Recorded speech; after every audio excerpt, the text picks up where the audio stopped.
Okay, we've just got a few more people coming in. So same as we did last time, we just give it a minute to make sure that everybody in and ready.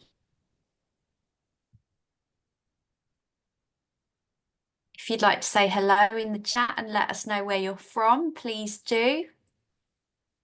Morning, everyone.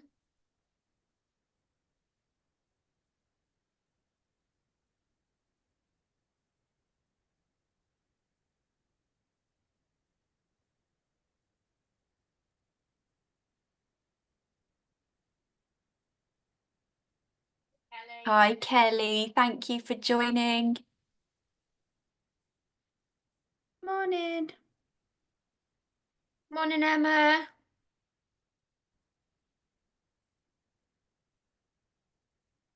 Morning, Andrea. Oh, it's going fast now. Morning, Odell. Morning, Lisa. Morning, Good Zoe. morning, Zoe. Hi, Amy.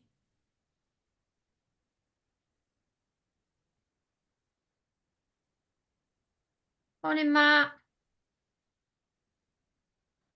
Morning, Lucy.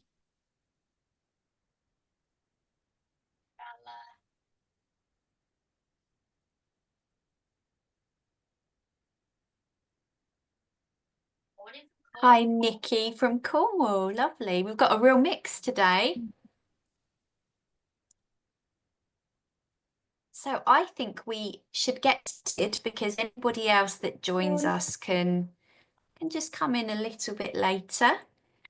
So welcome everyone to our December collective. I recognise lots of names from our November one as well. So it's great to have you back with us.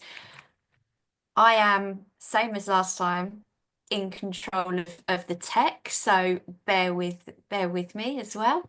So if you can keep your microphones muted, there will be opportunities for you to unmute and ask questions, just because it's a bit nicer than always using the chat, but you can use the chat if you feel more comfortable doing so. But we would love for you to unmute and actually ask your questions directly, because we want this to be a community.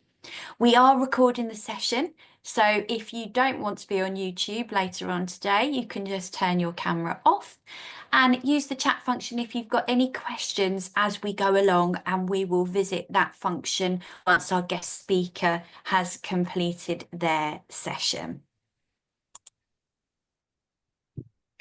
So just so that you know who we are, I'll pass over to Carol first. Hi, good morning, everybody. My name's Carol Lindsay, and I am the Key Account Manager for the iTech and the higher level qualifications. I work nationally across England, Scotland, Ireland, Northern Ireland, and Wales. Hi, and I'm Nikki Evans. I'm Key Account Manager for Wales and Northern Ireland. And I'm Kate, Key Account Manager for London and Essex. And I can't see if Kelly is here. Kelly is actually on annual leave, so Lucky her. I know, lucky her. The other Key Account Manager is Kelly Edwards, and she looks after the North. So as I said earlier, thank you so much for joining us. We are really passionate about building our beauty collective community. So if you didn't join us for our premiere in November, just to give you a bit of an outline of what the purpose of these sessions are, we want to show our commitment to the industry, and we want to take you with us along that journey. So we were made very aware that it's really difficult to actually get valuable CPD without having to often pay for it. And time can also be a factor in gaining that CPD. So what we wanted to do with this community is provide you with guest speakers, demonstrations online, and hopefully a live event or two next year as well. So it's a place for anyone involved in the beauty training and education sector. Students, lecturers, anybody's welcome to join us and take part. And we want to create a space where we can share skills, we can talk about trends, and we can empower educators. So we're hoping that this will be a really supportive and enjoyable community for you to be part of. Nikki. Okay, So today's agenda, we decided that we perhaps look at competitions for our December one, because we know that we've just come out of the UK Skills. We know that the AHT are open for competitors, and we know that the Welsh Skills have just closed, and we know that in the new year we will be opening up the UK Skills for competitors as well. So today's session is about competitions. We've got AHT, we've got Inspiring Skills Wales, and we have UK Skills. So we've Esther, who's going to be talking about AHT. We have Matthew, who's going to be talking about Welsh Skills, and we've got Donna and one of her gold medalists, Bella, who's going to talk to us about the UK Skills competitions. And then I've got myself and one of my ex-students, Lucy, who will be talking about our experience as a tutor and a learner. And then we've got a session on questions and answers and feedback. Next slide, please. Okay, so without further ado, I will pass you over to Esther, who is the head judge at AHT for beauty therapy. Thank you very much, Esther, for joining us. Really appreciate taking time out today. Over to you. Good morning, everybody. I just thought I'd give some really good pointers and tips and advice to enter the AHT competitions 2025. I've been involved for over 28 years. I was actually a model for one of my colleagues when I was 15 years old, and I thought it was the most wonderful experience. I felt very glamorous, and it was all a really good buzz and feel to do it. And then the next 2 years, I actually competed myself in hair and beauty. So I've been a judge now for over 20 years, head beauty judge for about 15 years. And I thought I'd talk why enter. It's not only a chance for you to hopefully gain a place, especially in the finals, and receive a medal and certificate. It's also a great opportunity for you to fill your portfolio, gain and create a portfolio ready for your career. You take photos of the event, photos of your work. It's all experience, and it's not a scary process. It can be nerve-wracking, but once you're there, there's such an energy and vibe and buzz on the competition floor. There's music playing, there's people, you know, chatting, there's loads of different competitions going on at the same time. So it actually feels more like a workshop. And once you get started in your competition, hopefully you might enter more than one, you just get this, you're in this lovely bubble of it. And at the end you think, oh gosh, I wish I'd entered more, or that was over quickly. It's not a strict environment. You haven't got to worry about it being too time consuming, practicing for the competitions.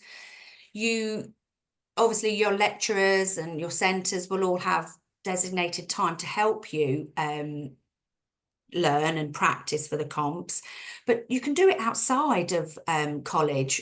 Do it, you know, practice at home, you know, get your friends round, get your models round, start practicing on even on a family member or, you know, a friend. But it doesn't have to be time consumed or for when you're at college. You can practice out of college as well. It's, you know, what to expect on the day. It's lots of noise, lots of music, lots of people, lots of energy, lots of vibes going on. You're there, you might be a bit nervous, but you'll have a great team around you. All the competition itself, everyone involved, they all help everybody. The judges, what are we looking for? We're looking for creativity, skill set, neatness, attention to detail, but also thinking outside the box. You'll have all of the rules and brief and competitions on the AHT website. Please, as a learner and a student, please also print the copy of the competition brief and the rules, highlight everything that is imperative to the competition, because it is really important to follow that guideline so there's no issues on the day. like I say, they're all on the website. There's loads of FAQs as well for the competitions. There's lots of, like, you know, help and advice and tips for you to do. The competition registration's really straightforward. You literally just fill out the form, send it as an attachment to the area chair that will all be on a PowerPoint afterwards. You'll know exactly who to send that to. And we've also got, we started it this year, a social media on Instagram. So please also join that, because myself and one of the judges for barbering, we have started to do the Instagram, and hopefully it will just get bigger and bigger. And we put lots of tips, advice, photos, guidance, reminders for all the competitions next year. Everything will be on that Instagram as well for you. And it's a really fun Instagram that, you know, we can, you can even chat to us on there. We could send advice on there as well. And all the competitions, they'll be starting soon after Christmas. The first one is Scotland in January.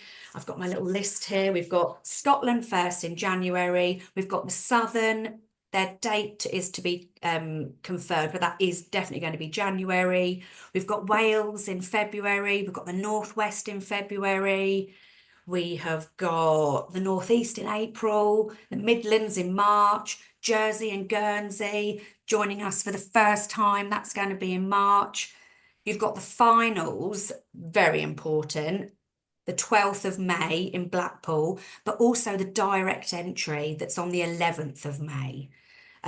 We've got new competitions as well. If you've entered before, there are new and exciting ones coming. We've got Create an Injury, aging TV makeup, illusion makeup, so many nails as well.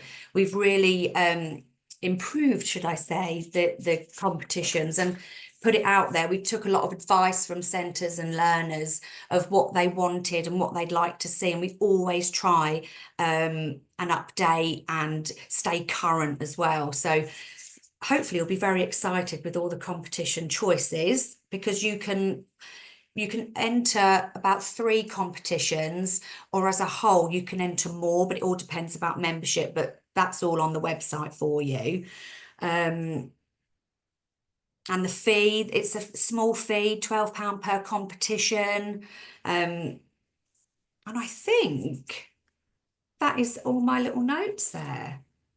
Esther, can I just ask, Of how course you can can. they become an AHT membership? How does a college or an individual? That would be great. Brilliant question. So it's all on our website. You'll see it on there. You'll see a membership tag at the top. You click onto it and it's a form to fill out, as easy as that. There is a join-in fee and it's that simple. Everything, membership on the website, fill out the application, send it off. The email's on there as well, and there'll be the join-in fee as well. And is that as an individual or as a college? You can do it as an individual, but you can do it as a college. If you do it as a college, you can enter more competitions. And there Okay. is a discount as well. Oh, perfect. That's amazing. Any advice and tips as a judge? Because, you know, obviously I've been lucky enough to join you as a judge over the last couple of years, and it's been really, really interesting. It's been really good. We chatted before we came online, you know, about AHT competitions, and when I was back in the day when I was teaching, it was, oh, we're going to Blackpool to the competitions, and I actually had never realised that AHT was the Blackpool competitions, because it was always like, we're going to Blackpool competitions.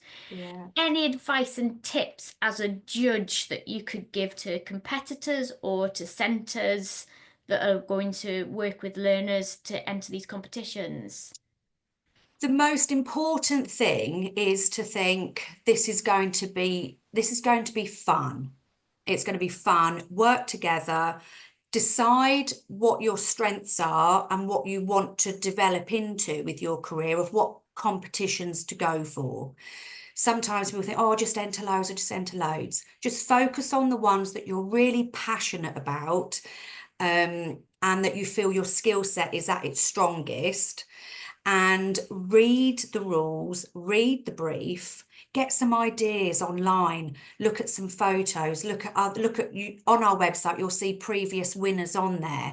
Even on our social media, we put previous winners, some ideas on there as well as what the theme is, and you know, and just be a bit creative and enjoy doing it. You know, just think, yeah, I'm going to enjoy the process, take loads of photos of your journey, put it in your portfolio. And also you do meet other people along the way, which is nice. And when you get to the competitions, it's everyone's in the same position. They're all there, hopefully, to get to the finals. And if you are fortunate enough to get to the finals, it is a much bigger scale, but it's just great. And even if you don't get to the finals, it's been such a wonderful journey for you to have competed and to have gained that experience. And you can always enter again the following year, or enter the direct entries. It's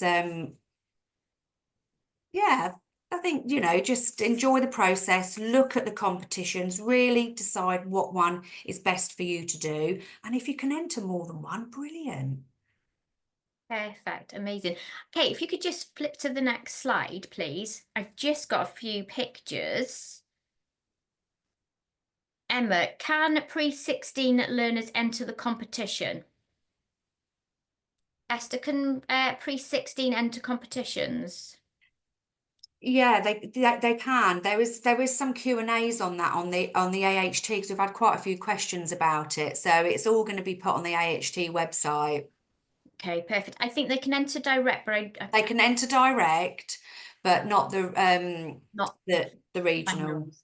Yeah, perfect. So there, I've just picked up a few of the images that have been either winners or have been competitors. No worries, Emma. And I thought I'd just put them. I mean, that lovely tiger there is just absolutely amazing, phenomenal work by learners. Anybody else got any questions for Esther while we've got her? Please ask. I was just going to ask one, Esther. Oh. What advice would you give to a centre that really wants to enter competitions but is concerned about the commitment and the amount of time that they need to dedicate as a centre in order to help their students achieve?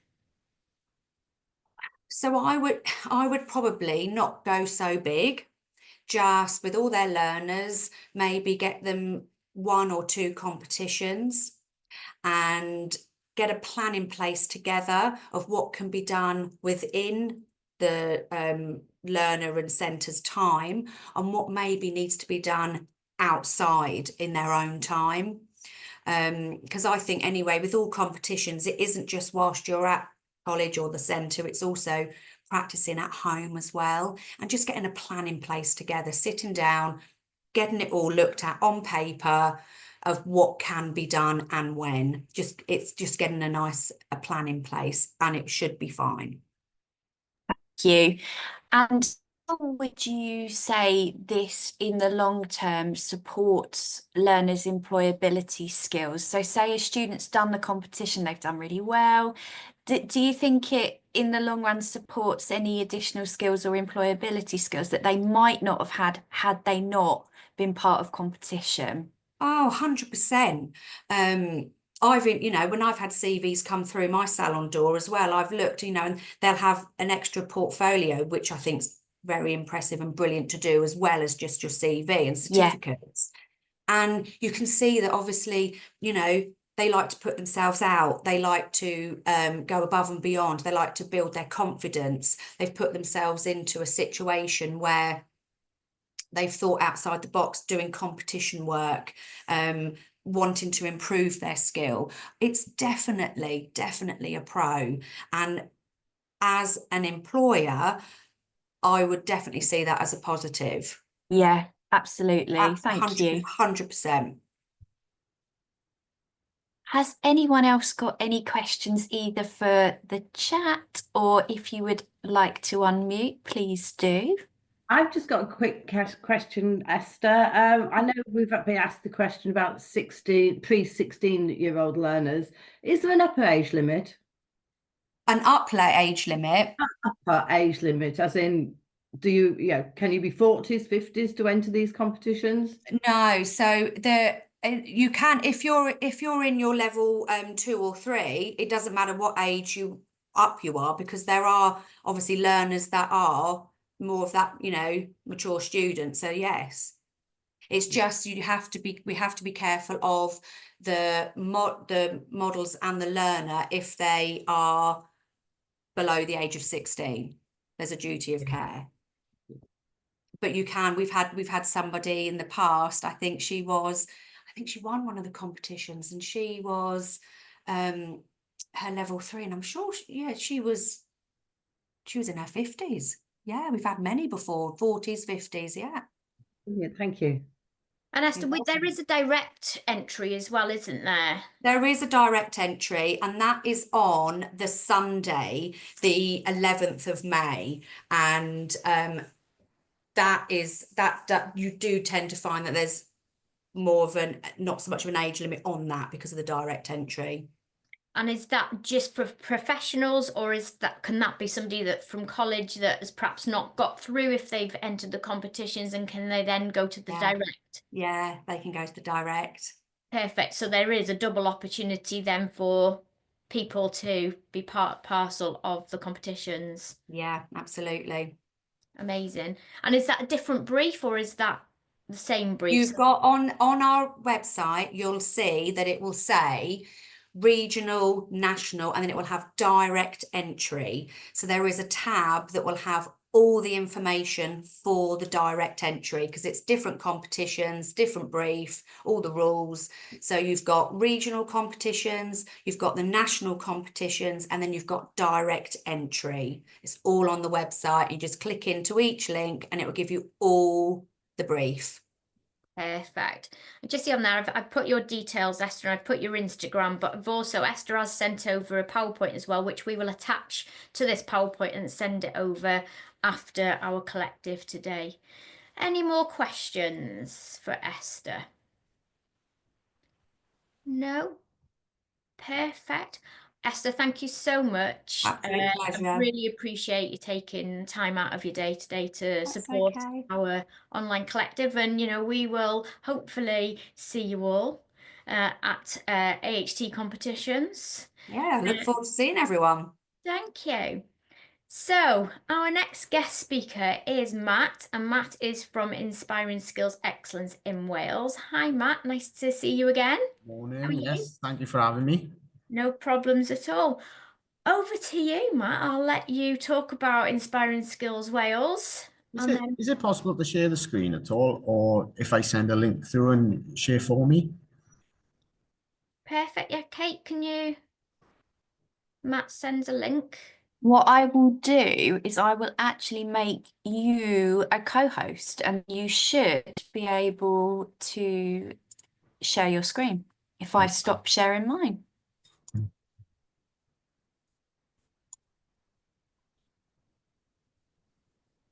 So you are now a co-host, so you should be able to share. Let me know if that hasn't worked.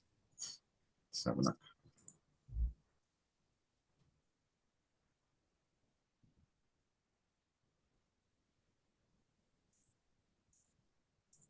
Just waiting for it to load up, 2 seconds. Yeah, here we go. Perfect. Over to you. Thank you very much. Okay, so yeah, thanks for having me all. Matthew Watts, I'm a skills champion for Inspiring Skills Excellence in Wales. So we're a Welsh government funded project. We're very unlucky in Wales really to have something like this. And the main area of our work is running competitions for Wales. We offer a number of other different opportunities and we covered a few other areas as well, like sort of priority sectors, maybe within the green space, etc. We run CPD and accredited training for staff across Wales. And the idea being with Inspiring Skills and with us in Wales is to showcase and progress the talent and development that we've got here in Wales, and really you know, set the lead on some of the training and push people forward to you know, young learners forward to sort of make the most of the opportunities that's available to them through a competition portfolio, really. So I know you've got Donna coming in from Canberra on the call in regards to UK competitions. I suppose that's probably a level up from us, but Skills Competitions Wales is a starting point for those learners in Wales to get a feel for competition. So there's no age limit really, apart from 16 plus. It's completely free to enter, and I suppose the only thing you really have to think about is dedicating the time to train your learners. And put that time in around your curriculum in order to fully prepare them really for the competitions. So yeah, like I said, we've been running over 10 years now. The competitions are going from strength to strength. So this year's portfolio contains 58 competitions, and there's a range of competitions available really through different skill areas within industry and different sectors. So we've got things like a variety of construction course competitions, a variety of engineering, there's digital business, creative courses, and health, hospitality, lifestyle. So within that are 2 beauty competitions. And obviously I appreciate this call is going out you know, further than Wales, but by all means, if there's people on the call today and you want to come and view our competitions and come and experience those competitions and see what it's like at the regional level here for us in Wales, you're more than welcome to do so. You can drop us a line and we'll arrange that for you. And I was just going to show you around the website, really talk a little bit about our competitions and the opportunities that we've got coming up. So yeah, I'll take you through it. So main page of our website, a little bit of an explanation of who we are. I thought rather than present, it's probably better to show you directly where to go. So you go into the competitions page, and you scroll down here, and this is your main stuff really. Registrations have actually just closed, so the competition window was between the 3rd and 14th of February. We approximately get around 1,500 learners participating each year, give or take. So you know, we do get good numbers across Wales competing, and what we try and do then is put our events on in clusters. So we're reducing the amount of travel, etc., for learners to go to different venues across Wales. We try and those competitions will run it through a number of heats. So depending on registration numbers, some competitions might only need 1 heat, and that'll be the you know, that'll be it. And other competitions may need 3 or 4 heats. It just depends on the number of registrations that we get through, and we dot those then around across Wales. So if I was to show you the list of competitions, like I said, there's 58 this year. And if you scroll down to health, hospitality, and lifestyle. So again, I should really say I'm a skills champion, and my areas are, so we've got sectors, so that 3 of my colleagues will look after other sectors within Wales. So my sectors are the health, hospitality, and lifestyle sectors. So beauty would fall under myself. So obviously it's great that I can be part of this call today, really. So here's our 2 main beauty competitions. So we've got beauty therapist and practitioner. And basically you click into each competition, gives you an overview of the competition, and then you've got your brief there, which you can load up as well then. So can you see the brief? Yeah, so I'll just give you an example of one. The entry criteria is all there. So some competitions may say a level 2 or 3 qualification. Some of our competitions even go up as far as level 6. We also offer a variety of inclusive competitions. So that will be learners who can participate at entry level as well. So that follows on at the UK level and part of the UK model. So we obviously try and push our learners and encourage participation, then following on from our competitions into the UK, which generally flows quite nicely because our registrations, like I said, have just closed. And then we'll have the competitions this year taking place, some towards mid to late January. Majority of our competition window, which the booty competitions fall into, will be between the 3rd and 14th of Feb. And then UK registrations, sorry, I don't want to be stealing Donna's thunder, but they tend to open in March then. So it's just a nice flow for us here in Wales. And yeah, each brief, going back to the brief, it gives you the level, the required level. And we also encourage active participation, in a sense of, if it says level 3, but you feel like you've got a strong level 2 and you want to give them a go this year so they can look and feel and then be more experienced to come back in again for competitions the following year, you know, we try and make that inclusive as possible. And we wouldn't want to turn any learners away who really want to give it a go, you know. And yeah, we sort of map our competitions out as well then by entry capacity. So certain competitions will say per location, some will say per organisation. So I know Cambria are on the call. So if Cambria were looking at the booty competition, they could know they could enter 2 learners per campus. If it said per organisation, they would only be able to enter 2 learners for Coleg Cambria as a whole. And it just depends on the nature of the competition and the requirements, I suppose. So it's those types of things that you need to look at. My biggest advice with the brief before we scroll down is for tutors to ensure that they read them thoroughly, because if the tutors are not fully understand, and then come back to us with any queries, because if they're not fully understanding of the brief, how are they meant to pass on that advice and guidance and that correct preparation to their learners? So yeah, we'll scroll through. It gives you an overview of what the requirements are of the brief. What learners should be able to demonstrate, and then it gives you your tasks then. So a 2-hour pamper day, for example, and it'll give you task 1, task 2, task 3. So you know what the requirements are going to be. It gives you your infrastructure, the rules of the competition are all there, and then overall competition rules, and then we've got a bit of marking and assessment then at the bottom. So obviously we're not going to give the full marking and assessment away, because they'll just give the game away and it'll be a pretty hard showing, but it'll give you an idea of where the marks are more heavily weighted and where you need to focus a bigger proportion of your training. So each of our competitions will have a competition lead, and then we'll have expert contacts sometimes then around that as well. So people with the experience and the skill level that they've gone on to be really successful, not only at the UK level but at the world level for some. So yeah, we tend to, if there's any particular technical queries about a competition, you can go direct then to those competition leads and experts that are associated towards the bottom of each brief. Obviously, because of we're Welsh language as well, then that follows on in our briefs, in every brief there. So yeah, I suppose we got our judging criteria 1 to 3, so that you know how you're going to be scored.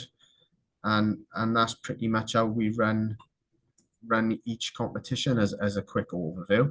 Let me go back in, and then some of the main things to look at here as well are, we got learners traveling throughout Wales to different venues. So obviously for health and safety, all our risk assessments are there, all our marketing materials, etc.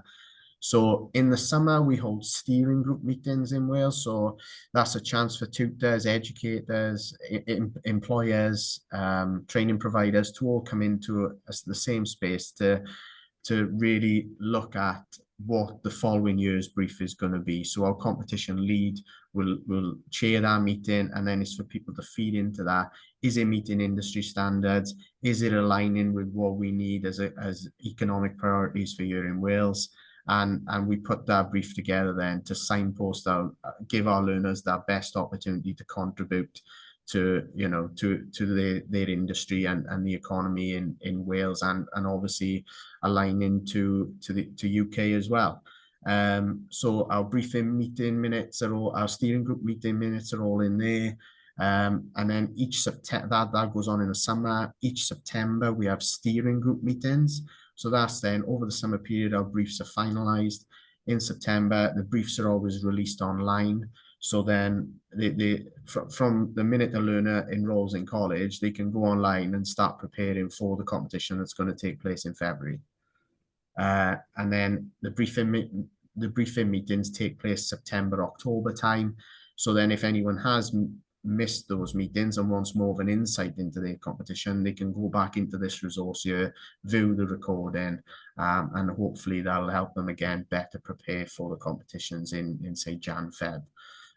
Some of the main ones to look at, another main one to look at, I suppose, is this one here. So these are our key dates, I suppose. Like I said, registration is just closed. Insurance, we've got consent closing now by tomorrow. So making sure that anyone who's under the age of 18 or with an ALN disability has completed that parental guardian consent. Competitions take place, like I said, between Jan and Feb, and then we have a celebration evening on the 13th of March. This year it's in the Swansea Arena. Last year we had it in the ICC in Newport. Next year it'll be in North. So we tend to take those around. So what we do with our awards evening, we invite all the local education providers, all the local employers, industry partners into that awards evening, and then everyone else that sort of tunes in through watch parties. So it's a little bit like, I don't know, like maybe Eurovision, where they satellite in and sort of say, right, we're going to, you know, I don't know, MPTC group, and they're all, do you know what I mean, all with their flags, and so we all find out then on the 13th of March who the winners of the competitions were from January and February. Because there's a variety of heats, sometimes it takes a little while to quality assure that and check everything through and confirm our winners, prepare everything for the awards evening. So that another reason then as to why we announce the winners in March. So that's really how our competitions run, I suppose. And yeah, if I stop sharing and potentially open it up to any questions. Thanks, Matt. That's really, really good. I mean, as you know, I was at College Cambria, so I used to work there, and I've been part and parcel of all competitions for a number of years. So I'm so passionate about competitions, and obviously being Welsh, very passionate about Wales. Is there any advice that you could give to colleges or to individuals in kind of preparing themselves for competitions? Yeah, again, yeah, it's similar to what I've touched on, Nick. To be fair, it's just with the competitions, unless you have a go, you're not going to know what a competition looks and feels like. You have, like, even if you do start small, get in there, have a go, just come and experience the competitions. If there's people on the call, like I said, that are new to competitions, I probably should have showed you the link that we've got. Sorry, I will reshare that a sec. So if you go into key dates, can you see that okay? Yeah. So if you go into key dates, all our competition host venues are here. Brilliant. So people can go in and they can view all our clustered competitions. So again, they're clustered in across Wales. So it might be easier for some just to come straight across and go to Llandrino Menai or Coleg Cambria, where we're hosting a variety and clustering a lot of competitions, particularly if it's in the beauty space. So I can actually give you the beauty dates now if anyone is interested.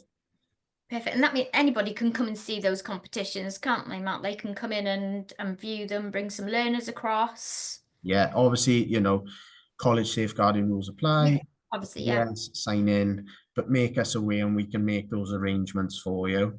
2 secs, I will let you know where the beauty ones are now.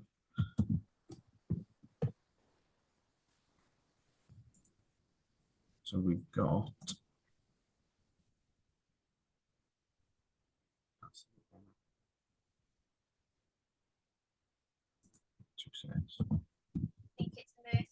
Is it Merthyr? Yeah, they're in Merthyr. Yeah, they're definitely in Merthyr. And Coleg Cambria in North Wales. That's right. Yeah. So I think it's the Wrexham campus. I think so, yeah. Yeah. So 2 secs. Yeah, so both the beauty competitions are on the 6th of February in Yale, Coleg Cambria Yale campus, if anyone wants to make a note of that.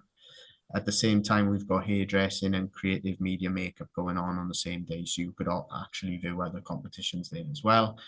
We tend to invite the employers in and that sort of stuff, have some stands and exhibitors there. And again, if anyone wants to, if it's easier for anyone to come to the South Wales, then it'll be Merthyr College on the 11th of February. Okay, thank you very so Yeah, much. sorry, my advice would be have a go.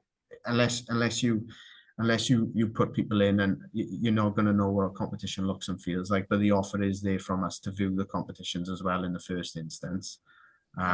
And then obviously that will, I honestly feel like when you've got the bug for it, once you've had a go and you've seen it, I've only been doing competitions a few years myself, maybe 3 or 4 years, but it's like you can't stay away from it, you know. So it's massive really in that sense, because it's so rewarding for learners, and the recognition you get as a staff member as well. So, you know, sometimes it can't, you know, it can be a little bit thankless, or you know, sometimes you don't get that recognition for all the work you put in. So when you see that someone that you've tutored, or someone that you've contributed to has gone on and done this, is such a proud moment for yourself as well, and something great for your CV and progression moving forward within your organizations. So yeah, for me, my biggest advice would be to have a go, read the briefs thoroughly, engage with our competition leads if you've got any specific technical queries, and I suppose that would be the main ones.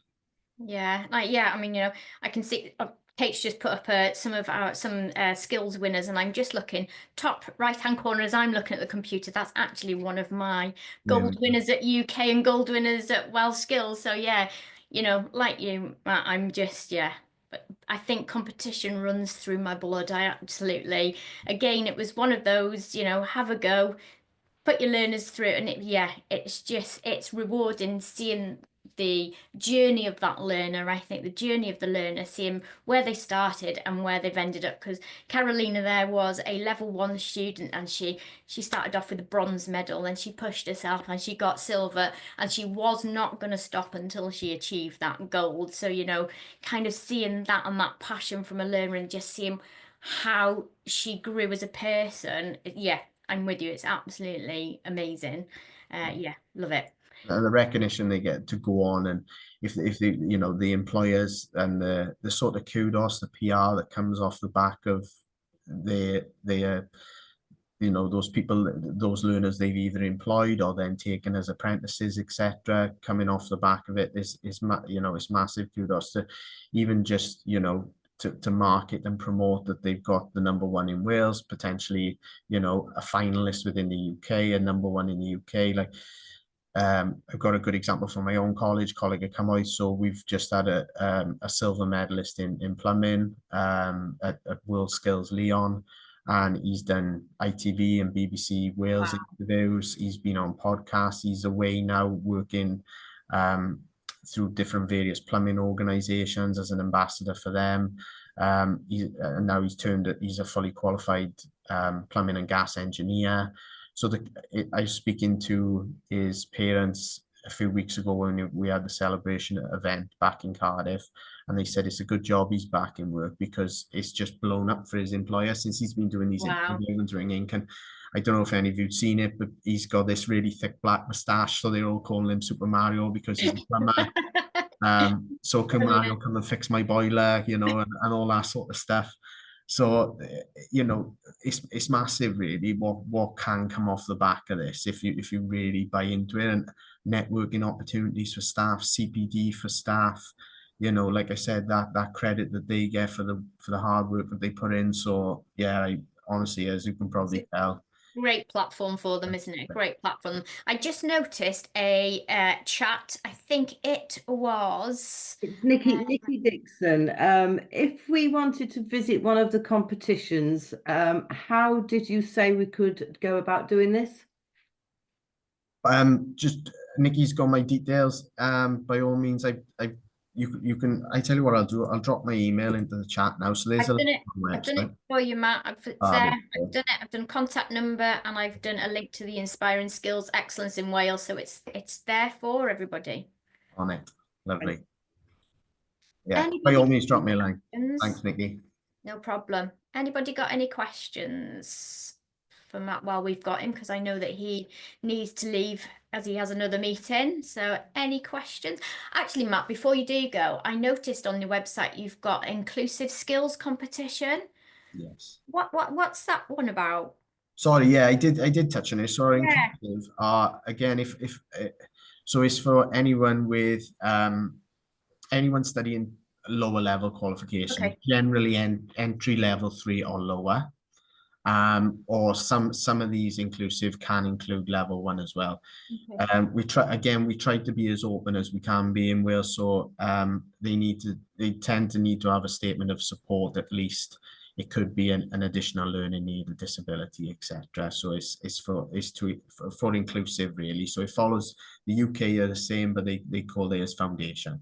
Yeah, okay. So really, you know, Wales kind of and the UK skills, they kind of map across to each other. Like you say, it's a kind of natural progression for competitors from the Welsh skills to kind of move into that UK.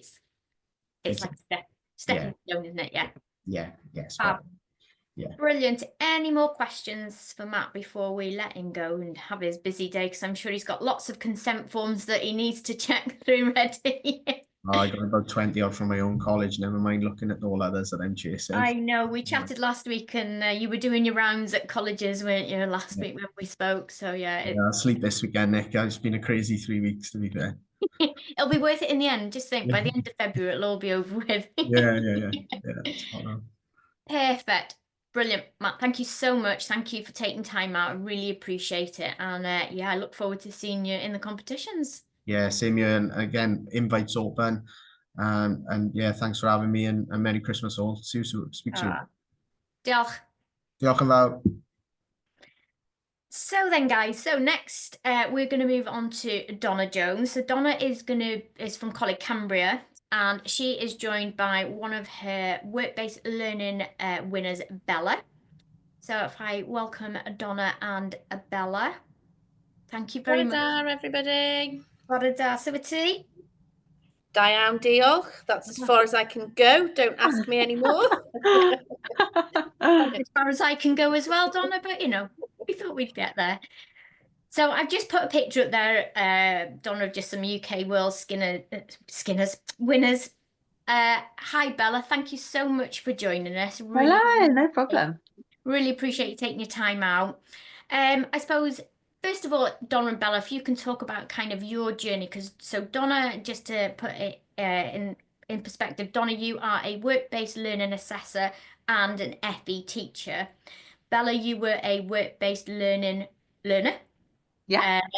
So we kind of brought Donna and Bella on to talk about how you can support a learner that is work-based or apprentice, still be able to participate and take part in competitions.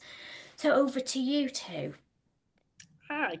So from my perspective, having dual roles, it is very different. So if you've got FE learners that want to participate in competitions, you have a little bit more control because you embed those competition techniques and training styles in your everyday practice. So little simple things that possibly when you've done the job for a long time, you forget to do. Things like a headband and a towel over the headband, you know, bedroll on the floor. So from an FE point of view, it's much easier to have that control. It definitely raises your skills as a lecturer because you want to teach them the highest possible skills from the word go.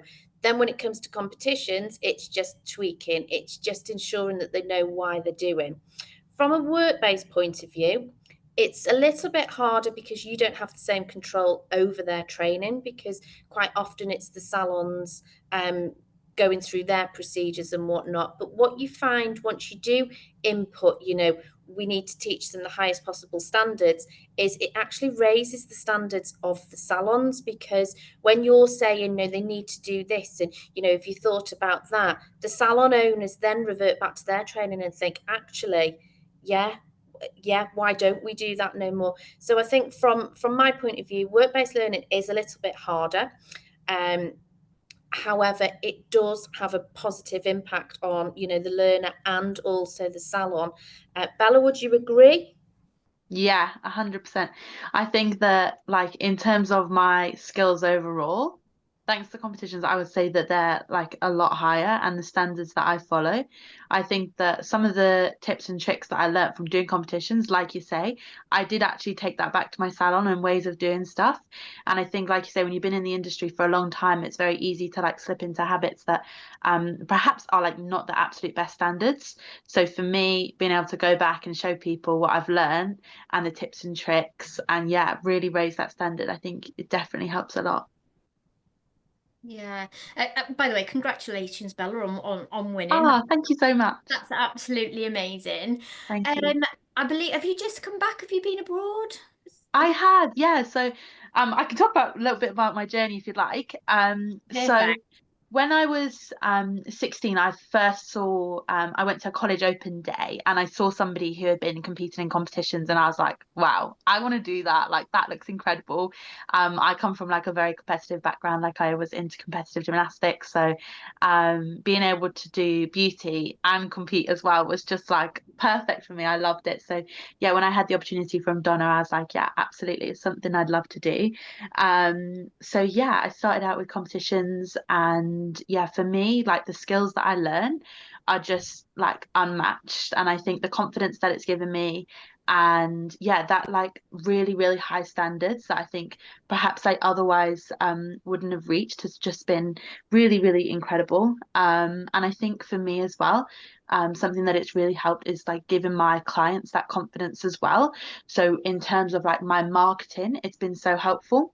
So I've just returned from nearly 2 years. I've been living and working in Canada. And while I was over there, I decided that I'd like to work a ski season.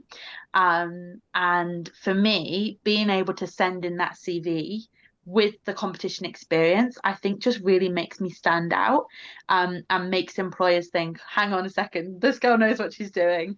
And yeah, really almost gives me that like leg up. So I was lucky enough to really easily find a job in a really beautiful spa in Canada. And yeah, it was just like a really fantastic experience. And I think even just talking to my clients about, you know, my competition experience, they love it. They're like, oh my gosh, it's incredible. And then since returning home, I'm now working self-employed. And for me, like marketing wise, and being able to say, you know, look, I've done this, I've had this experience, like my skills are at a high level, I think really gives my clients that confidence, and definitely I think puts me, or I don't want to sound like really big-headed, but almost puts me that little bit above, and you know, makes that difference between somebody who's you know, not had this experience, and I would say it's really, really helped me in the long run. Yeah, no, you blow your own trumpet. It's amazing. You know, dedication and the hard work. You know, I know that both yourself and Donna, I know what goes into the competition, the prep and the planning, Yeah. executing it all. You know, I know. So absolutely, you need to shout about it, because I think it's. So if you just tell everybody what you won, because I don't know whether everybody knows what you won. Yeah. So I won the UK skills. I won gold, which was like so fantastic. I was so like leading up to the competition, all I wanted was just to go in there and sort of do what I'd practiced. That was all I was worried about. I wasn't even really thinking about a medal. I just wanted to go in and do what I'd practiced and that I'd worked so hard to be able to do. So for me, winning the gold was just like incredible, such an amazing, amazing experience. Yeah, icing on the cake. Yeah. Anna, what would you say is kind of the key points? I'm going to go for work-based learning first of all, because obviously, like you say, it's quite different, work-based Very learning, different. FE. What are the key points of support as a WUBL work-based learning assessor that you needed to give to Bella? I think first of all, you've got to have the learner buy into it, because the salon owners don't always see the value behind the competitions. So definitely you need your learner on board first of all, because if the salon don't buy into it fully, they're like, yeah, it's great, you do what you do. The learner's got to dedicate some of their own time that may not be paid for to come into college. So it is just not saying what you've learned isn't great, but it's saying, have you thought about doing it this way? You know, this would be the highest possible standards. Not that anybody's doing anything wrong, but we know once you've qualified, you develop your own habits and your own techniques. And sometimes, you know, those standards do drop slightly, but the competitions allow you to show them the highest standards. And then when they do develop their own techniques, yes, they will drop, but they will still be higher than, you know, somebody that's gone in with, you know, scraping through standards to start with.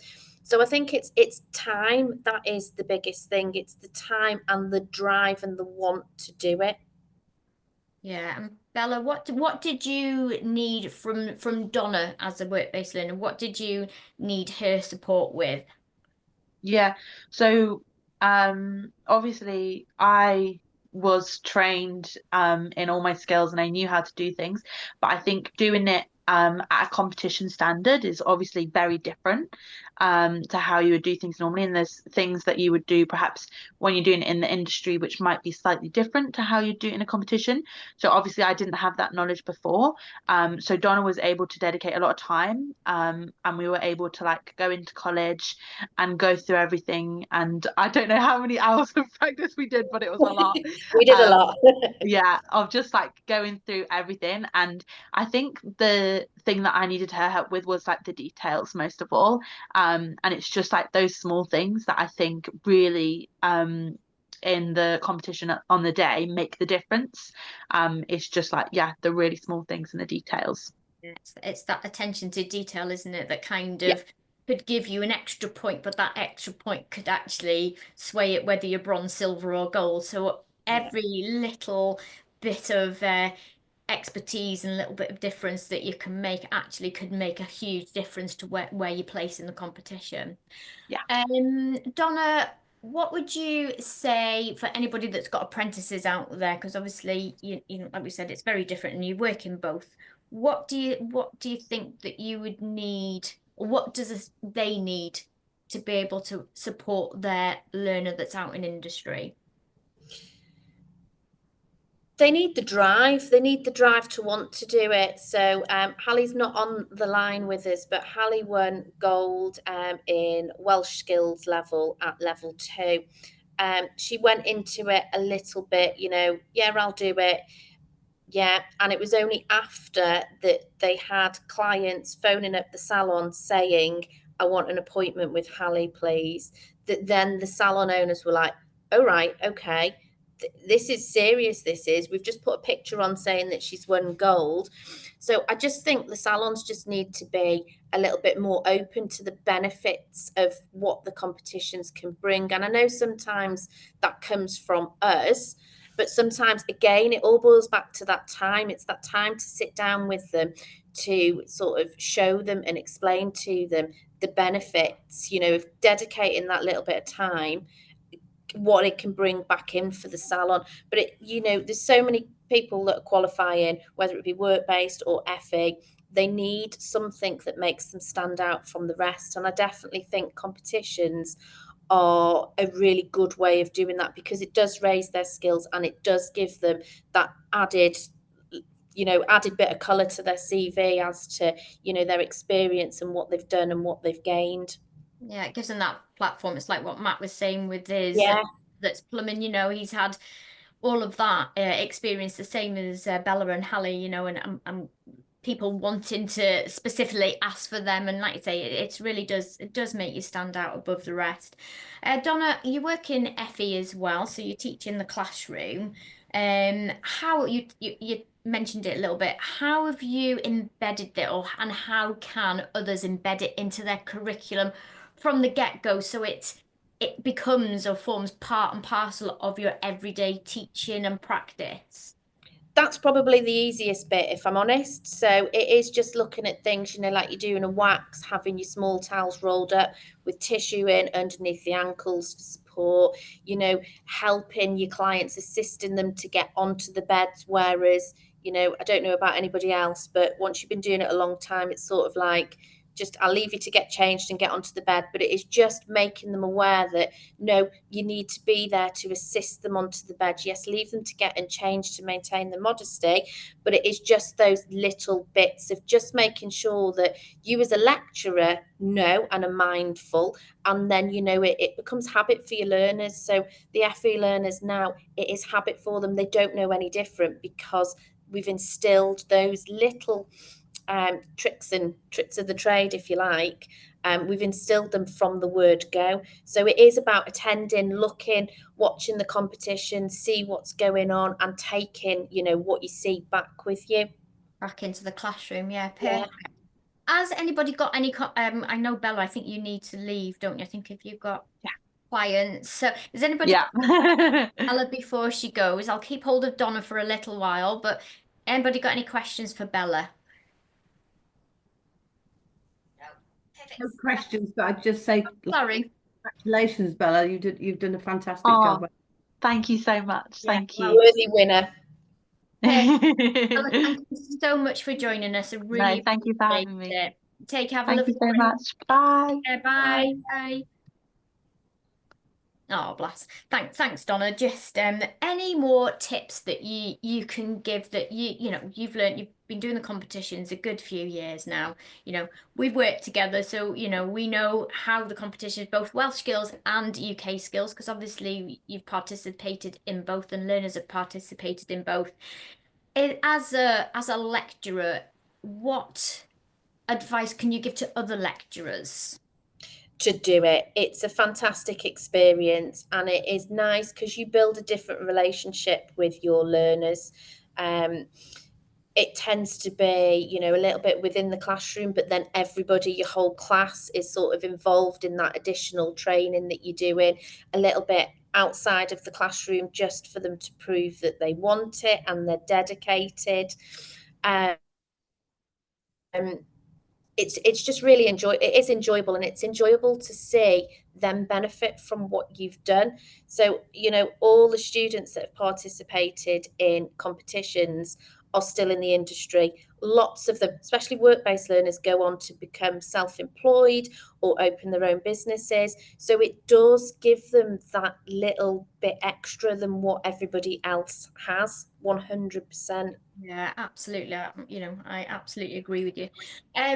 I know that you're kind of entering the competitions at the minute. How do learners enter UK competitions? What is the process? Obviously, we've just spoke to Matt, and Matt's told us the Welsh.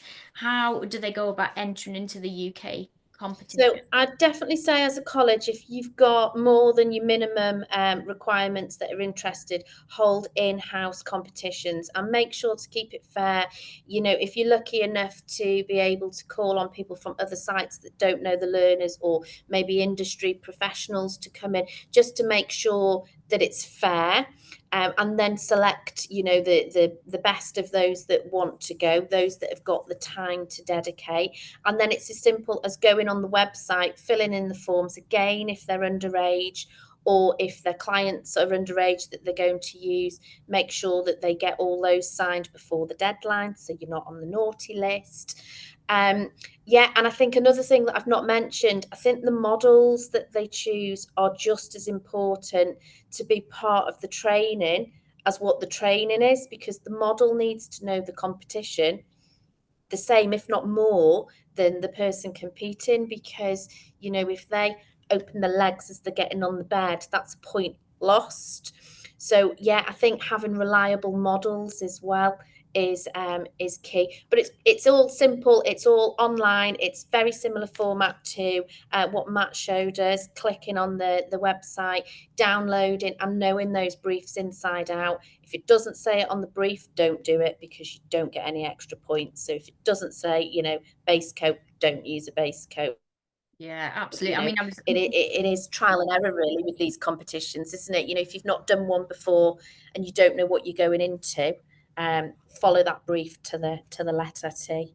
Absolutely. I mean, and I was going to bring up models because, yeah, quite rightly so, the models are just as important as the competitors, that the models actually read the brief alongside the competitors, so they know exactly what to expect. So it's, you know, if they come towards them with the mascara brush, it's not, Yeah. know, that they're well prepared, and that, you know, and like you say, that they keep their modesty. They don't talk too much. I mean, it's great to talk to learners, and I know that they are looked at talking to their models, but you know, what to say and what not to say, and you know, and definitely how to behave. Yeah, that's great.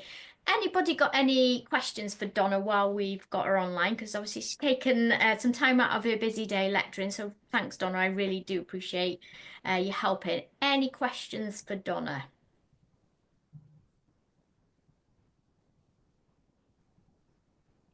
Right.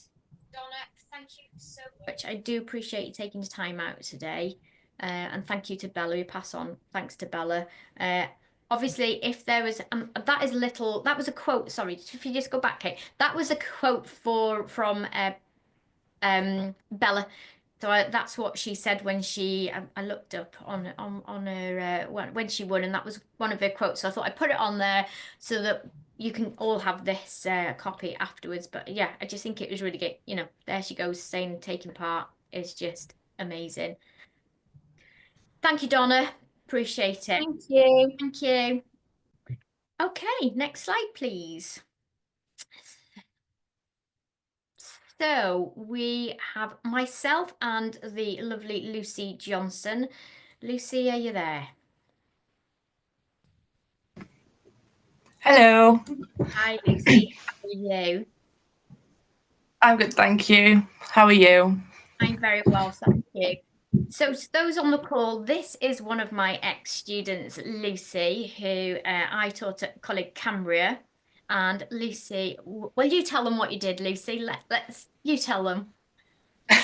So, during my time in Coleg Cambria, I did 3 years total doing a variety of beauty and makeup courses. In my first year, my level 2, Nikki convinced me to try the Skills Competitions Wales.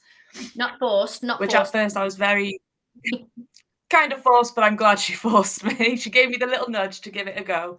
And that experience led me to attend again the next year in Skills Competitions Wales again, which I won the gold for.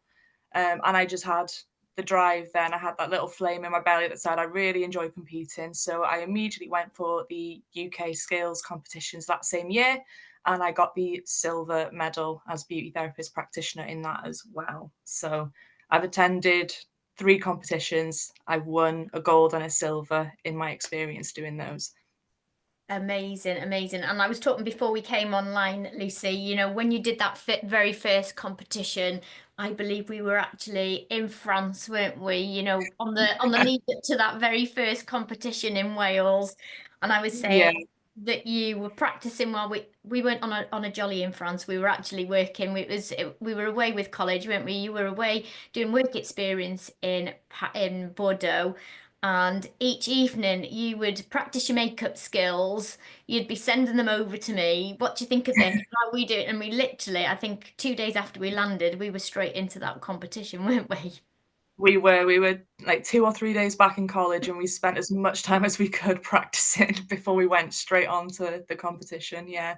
And kind of that, like say, that was the very first time. It's like, right, I know what it's like now. I know what to experience. And that kind of, like you say, gave you that fire in your belly to be able to kind of push on and move on. Yeah, So 100%. just a couple of questions. What did you need to do to prepare yourself for a competition? What are your key points for anybody that's wanting to compete? It's been touched on a couple of times already, but I would say the brief, I analysed that brief until I knew it off by heart. Really going through the points where I was going to be marked, how important each category was, and learning that it's not just the finished treatment, the overall package is what they mark on. So if I gave the best manicure, for example, ever, it wasn't just the finished result that was getting me the points. It was the protocol, it was the health and hygiene, it was my demeanor, my professionalism that was also being looked at. So it was really just knowing what to expect, knowing how to prepare it myself and my model as well, making sure she was always there to practice with me, so she knew and understood what was going to happen for herself, so she knew how to prepare herself. And yeah, it was brief, it was practice, and then when it came to competition day, it was knowing I've done as much as I possibly can, so just enjoy it as much as I could as well, and that helped take the pressure and the anxiety away a little bit as well. So that's why I did. Yeah, absolutely. I mean, you've got to enjoy that competition itself, haven't you? You can get all of that stress and all of that out prior to, but that actual competition, like I say, you've done as much as you can, you've practiced to the hilt, you've then got to just enjoy that journey and take every moment. Lucy, what did you need from, and obviously I was your lecturer at the time. What did you need from me? I mean, we did read those briefs back to front, upside down, sideways. That was very key, and I know it was key for me to read those briefs as well. And we compared, what did I read and what was I taking and what were you taking, and then that actually built a better platform for us, really. But what did you need from me, and what can you suggest to lecturers that are on there how they can support their learners? Yeah, so for myself, because with these competitions, you obviously get marked on different treatments, so you'll get a little package of what you're supposed to do. I think what I needed from you and what you did provide was to push me to practice more on the things I was less confident with. So personally, my confidence, where I thrived, was makeup. So I always wanted to practice the makeup. But as my tutor, you were like, no, you need to practice your polish. You need to make sure your tint is perfect. You need to work on those because you're good at the makeup already. So that's what I personally need. And that's what I think is really good as well, because it's all well and good when you're practicing and you're feeling really good about one area, and then it gets to competition and you're suddenly not so sure about your application or treatment quality for the others. So it was really good to really stop me and push me to practice the things I didn't want to practice, because then that helped me become very consistent all round in the different treatments I was expected to do. Absolutely. So you became a master of all at the end of it. I can vouch for, makeup is absolutely your strongest point. And and you'd say, right, come on, Lucy, we'll practice. And I could see the makeup and the makeup brushes coming out. I'm like, no, let's put them away. Let's get the nail polishes out. And could see the face drop. It's like, oh no, she's making me practice that threaded nail. But and that's what it is, isn't it? It's taking those, right, you're brilliant at that. Let's park that. You can do that with your eyes closed. And it is picking up those skills that, not that you couldn't do, it just wasn't your favorite to do, and just mastering those techniques. And again, I know kind of preparation wise for the actual day, you've done all your practice. What do you need to make sure you've got for that day? How can, we know what it's like, 6 o'clock in the morning, 5:30 in the morning when we're getting to college, and we know that we've got to get our setup. What is key? What do you need? I think you need to just have a clear mindset in yourself, knowing that all the time before you have spent to the best of your ability preparing for that day. So it's just trying to stay focused in yourself, like try to keep yourself calm, any distractions and things, try and keep them out of the way for the day, and just remember what you're there for, and just enjoy it. Just really enjoy the day, enjoy the experience. So that's what I would say you need in yourself, like just remembering that you've done everything you can. I remember us the night before our competitions, we were in the college making sure we packed everything, all the boxes were aligned, we knew every single thing was there, presentation was there, we knew how we were meant to make ourselves look in terms of hair and makeup and uniform. Like there was nothing that we had forgotten, because we used the time efficiently beforehand. So it's just remembering to do all that, so on the day you are good to go, and you're just going to make the best of it. Yeah, absolutely. We packed those boxes to the hilt, didn't we? And we double and triple check. We unboxed and reboxed just to make sure everything was in those. We had again, go back through it. What have we got? What do we need? it was at the time it felt ridiculous, but it was essential to making sure we had everything we needed. Absolutely. To make sure it went as smoothly as possible. Yeah, because absolutely, because when you read your brief, I mean, it does tell you exactly what it is going to be provided for you. Normally, it's just the bed and the trolley and your seats. I mean, literally everything else has to come with you. And I think mag lamps are also provided for you. But it's making sure that you've got absolutely everything. And we boxed so that we boxed a makeup box, didn't we? We boxed a nail box. So whatever competition it was, we had a box and a tray for that competition, just to make that smooth transition between boxes and different parts of your competition. I think that was a real good key point to do, wasn't it, Lucy? Yeah, it massively helped just having everything in their separate boxes. So when you're in that, even as as exciting as it is, sometimes you do get a little overwhelmed. So having everything organized in their place, it was really hard not to just go with it because you knew everything was there and it was all good. Whereas if it was all just in one mess, that quickly gets overwhelming when you've only got a certain amount of time to gather your surroundings, know where you're setting up, know what you need to do, know where everything needs to go. So it definitely made a huge difference. Yeah, and I know we touched, and I know others have touched on the model. We actually went that one step further, Lucy, didn't we, with one of your models, and we actually went from dyeing her hair blonde to dyeing her hair dark. We did. We Specifically. changed her eyebrow shape. She was a committed model. She let me do anything I needed to do to her. She was a committed model, and the reason that was, we were reading the brief, weren't we? And we were looking at it was the makeup look, and we were like, this makeup look just does not go with this blonde hair. So Nope. that dedication from the model and the time spent with the model, really, because she has to give as much time to the competitions as you did as a learner. Yeah, 100%. She was just as committed to this competition as I was. I can't thank her enough for all the time and everything she just let me do to make sure we could provide the best we could for the competition. She was amazing. Yeah, she absolutely was. What are your key takeaways? So anybody that's a learner that wants to go forward to these competitions, what would you say are the key takeaways? What are the most important things that they need to do? I think when you're in a college experience doing your qualifications, it's important to take any opportunity that comes your way, even if it scares you, even if it makes you a little afraid. I myself, Nikki will tell you, I was very quiet. I kept my head down. My goal was to just get through college almost unscathed, and then that didn't happen. But it also became the best thing that happened to me. It helped with my confidence. It helped me push myself to do things I wouldn't normally do. It's really excelled my career. So while you're in college, take every opportunity that is given to you. Push yourself to do the things you might not want to do, because the worst thing that comes out of it is you learn something about yourself, and it's an experience, and it's something you're not going to think back on in the future. Maybe I should have done that. What would have happened if I'd done this? Like, saying yes is the best thing you can do.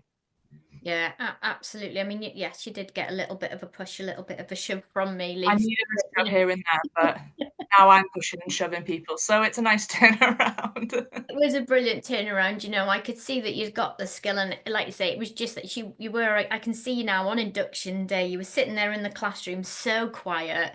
She was one of the quietest learners I've ever come across, and just to see you grow as a person and flourish. I am super proud of you. I think you've done amazing. And what are you doing now, Lucy? And tell us, what have you been doing? Because I know that you have worked with some colleges as well. But what are you doing professionally, and how are you supporting other colleges? So professionally now, I work in a spa. I work in Spa by Acacia, which is in the Grosvenor in Pulford. I'm actually one of their senior therapists now. So after about a year and a half working there, the position came up, and my assistant manager asked if I'd be interested in putting my name forward.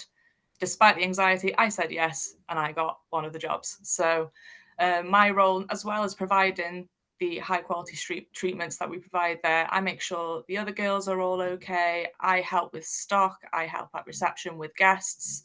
I do a little bit of all of the job roles, so a bit of hostessing if the hostess is a little bit behind. I'll cover the desk if the receptionists aren't there.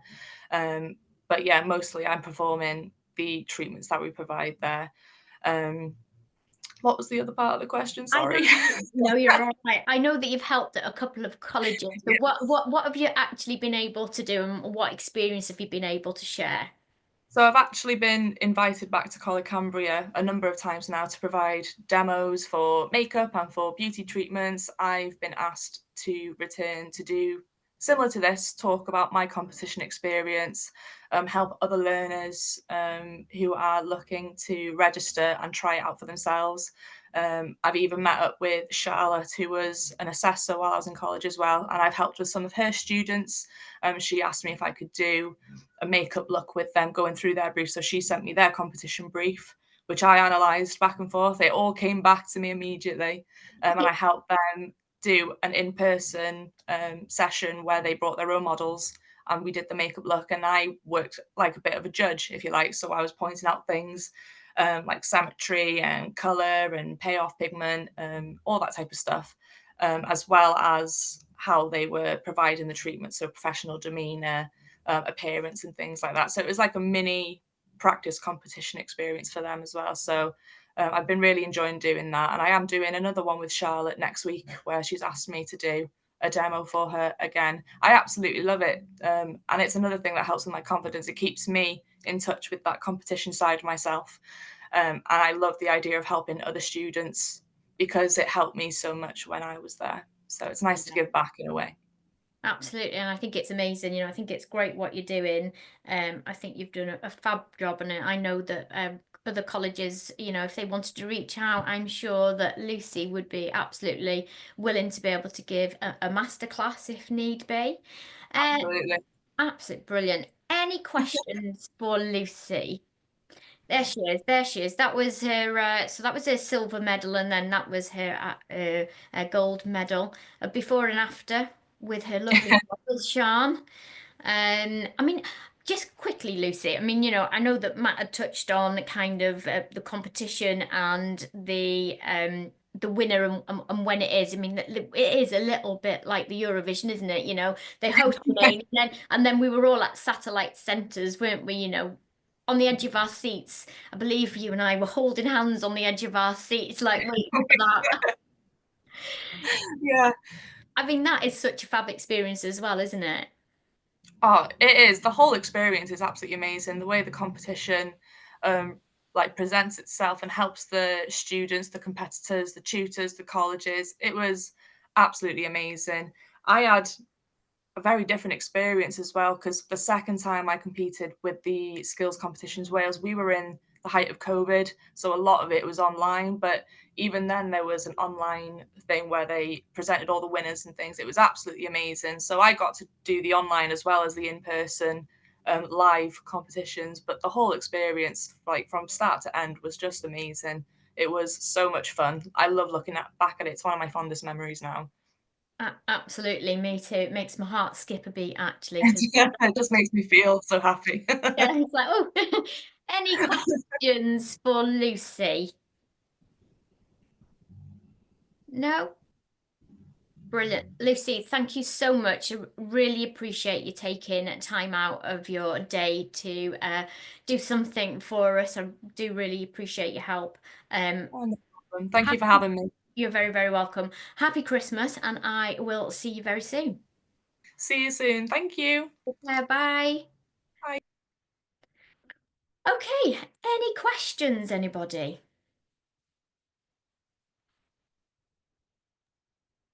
I'm interested to find out whether anyone is now thinking, oh, maybe we will do a competition.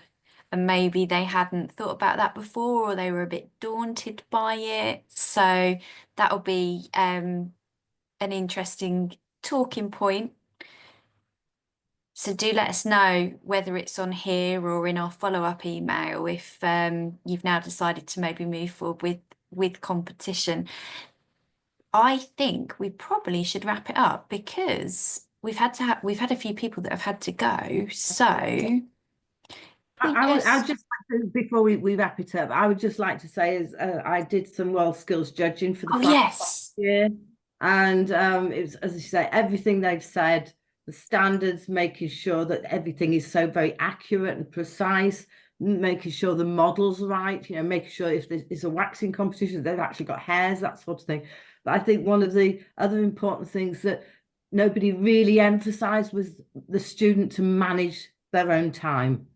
The competition time starts at 10 o'clock, finishes at 2, whatever time it is. And there's lots of different techniques and disciplines in there. So it's managing that time and not to take any notice of the time everybody else is doing around them. Your time, you're managing it. So you just go through your processes. But yeah, everything else, the techniques, the models, so important. Yeah, Anyhow.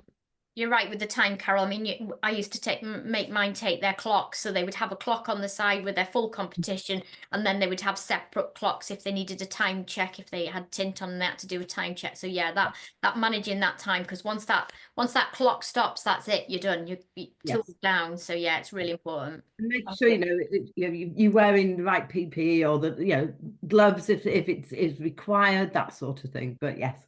So anyhow, just to wrap it up, thank you, as I say, very much for coming today. It's lovely seeing all the attendees. We do have several skills or VTC skills events happening. In January, we actually have a higher level beauty focus group on the 22nd. Now that actually has sold out, but we are going to be organising some more events for the higher level beauty. And we do have the hairdressing and barbering collectives. The next one for this is on the 28th of January from 10 to 11:30. And what I would suggest is register. Make sure you register, because even if something comes up and you can't attend on the day, you will be sent the links and CPD or whatever is involved within that event. So you can watch it back at your own time. Certain aspects might be very good to actually play through to your students as well off the videos, and you've got all those contact details there as well. So even if you can't attend, please do add your register for them. And the place to register, obviously we've got the new brand and we've got the new website, is to go into the media center. And you will see all our events there on that the tab on the website. Our next beauty collective is going to be again on Tuesday the 14th of January, and this time the theme is on sustainability. Again, please do go and register. And we're trying to do these collectives approximately every month. If any of you have any suggestions of anything that you would like us to talk about, discuss, then please do let us know. You can contact any of us on the team or your key account manager. Just say, we'd like a discussion or find out about this, that, and the other. And if anybody would like to be a guest speaker, please reach out. We are be great to have somebody reach out to us. And yeah, anything else? All good. Thank you all so much for coming. Have a lovely Christmas if we don't speak to you before, and Happy New Year. Happy New Year. Bye-bye. Thank you. Bye. Bye. Thank you to our guests as well.